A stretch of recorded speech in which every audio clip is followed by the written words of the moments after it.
You can't come in. Are you swiping right on their bank accounts?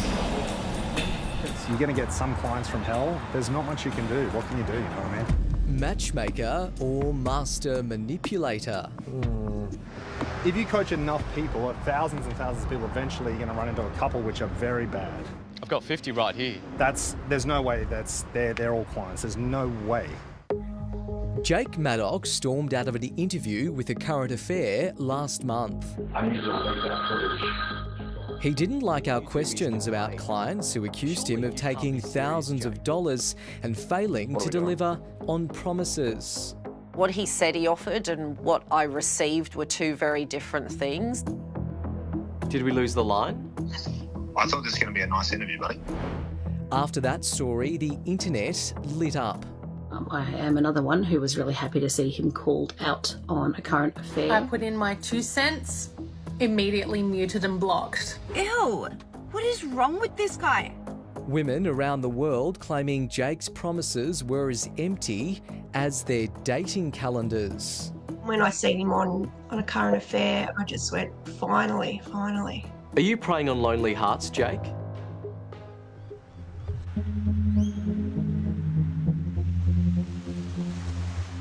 Following that interview, we were bombarded with dozens and dozens of emails detailing your experiences with Jake Maddox.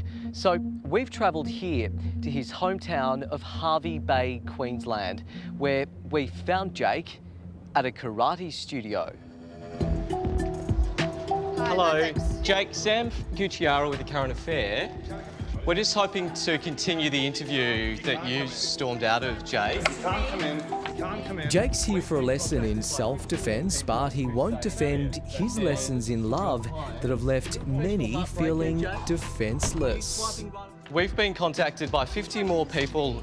But then Jake has a change of heart.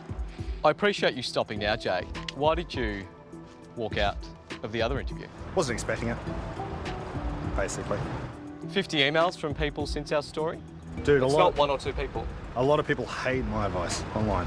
Heaps. Well, you called this one woman, according to her, another one, another one, I'd be single forever. I don't use that sort of language. Here's a question for you, though. How do you know that's real? How do you know it's not just a hate? So all these people are lying. Well, I'm sure I'm not nice to every single person. It's a good time to point out Jake doesn't have any training in psychology. He was a builder, real estate agent and prison officer after his discharge from the army. So what qualifications do you have? You don't need qualifications to be a coach. I do have some qualifications, but they're mostly garbage.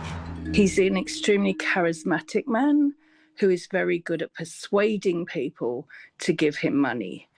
A lot of these people we've spoken to say you pressure them to transfer thousands and thousands into your bank account. Some are driving and they say that you're screaming at them on the phone to pull over and transfer that money. First I wouldn't do that, but B, why would someone do that? I just left a 30-year marriage and a single mum at home with kids, and he just took advantage of that. Natasha's another unhappy customer. $3,000 out of me to start with. Then he just harassed me for ages to get my another $6,000 to have lifetime commitment with them. Snezana wanted to work with Jake as a coach, but first she had to do his course at a cost of $5,000, money she got from her dying dad who lived overseas. I need to go home, my dad is dying. I sent Jake pictures of my dad lying there. Snezana says the job never eventuated. Then I said to Jake, please refund me the money so I can go home. And Jake said, no, again, no, sorry, 24-hour cancellation fee passed. I had to tell my dad that I'm not coming because he was waiting, begging, crying. Well, these ladies are in a vulnerable situation. Well, they're looking for love. And great, and that's what I'm here to help with. Are you a professional heartbreaker? I don't know what that means. Are you breaking their hearts, not healing their hearts? That sounds like a very weird sentence. What did you think of the story and the women that spoke to us? I didn't actually watch it. An interesting response given Jake sent these messages to the women featured in that story.